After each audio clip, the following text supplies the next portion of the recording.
Hi guys, இந்த photo என்கிரேவுக்கு 2 software நானாக இது பண்ணது. நானாக சொல்ல முடியாது, ஏற்கனவே இருந்தது தான். 2 இதில் நான் ஓட்டியிருக்கேன். ஒன்று வந்து ஆஸ்பிரின் 10.5, இன்னொன்று ஃபோட்டோ வீக்காக. இந்த 2ம் தான். இதுவும் அதே மாதிரி தான். அதில் வந்து நமக்கு எப்படி இது வேணுமோ அதை அட்ஜஸ்ட் பண்ணிக்கலாம். ஒரு நிமிஷம்.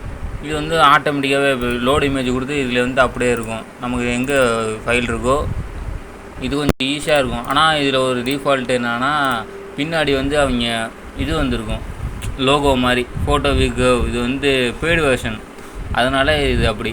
அதுக்கப்புறம் செட் மெட்டீரியல் என்ன சைஸுக்கு நமக்கு வேணுமோ அந்த சைஸு இங்கே கிளிக் பண்ணி அப்ளை பண்ணிக்க வேண்டியதான். அதுக்கப்புறம் அப்படியே ஸ்டெப் பை ஸ்டெப்பாக போயிட்டே இருக்க வேண்டியதான். என்ன ஆங்கிளில் ஓட்டணும், லைன் ஸ்பேஸ் நமக்கு எவ்வளோ வேணும் அப்படின்னு சொல்லிட்டு இருந்தது.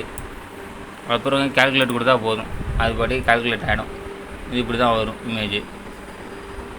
அப்புறம் ப்ரீவ் அண்ட் சேவ் அப்படியே கொடுத்துட்டு, நமக்கு இந்த லைன் ஓடி இருக்குல்ல, அது க்ரீன் கலரில் வேணால் க்ரீன் கலர் மாற்றிக்கலாம். இது கலர் மாற்றுறது, நமக்கு எந்த கலரு அதை அடித்தா கரெக்டாக கிளியராக இருக்கும் அப்படின்னு சொல்லிட்டு மெட்டீரியல் கூட மாற்றிக்கலாம். Black and white. இந்த லைன் ஸ்பேஸ் வந்து நமக்கு கரெக்டாக இல்லை அப்படின்னீங்கன்னா இந்த இடத்துல போய் நம்ம 100லேருந்து 200 அந்த சம்திங் கூட போட்டுக்கலாம். 200 இப்போ கால்குலேட் கொடுத்தா அது கொஞ்சம் மாறும். 200ல் கொஞ்சம் டிஃப்ரென்ஸ் ரொம்ப கூட இருக்குது. அதனால் ஒரு 50 லைன், அந்த எத்தனை சென்டிமீட்டர் லைன் ஓடணும் அப்படின்னு அதை கால்குலேட் பண்ணி சொல்லுவோம். சரிதா, உங்களுக்கு டிஃப்ரென்ஸ் கொஞ்சம் கொஞ்சம் மாறும். இது இந்த இடத்துல மாற்ற உங்களுக்கு எது கரெக்டாக இருக்குது, ஆடிபிளாக இருக்குதுன்னு பார்த்துட்டு அந்த இது ஃப்ரீக்வன்சி அந்த இதுக்கு வச்சுட்டிங்கன்னா உங்களுக்கு கரெக்டாக இருக்கும். அப்புறம் சேவ் டூல் பார்த்து சேவ் பண்ணிட்டு,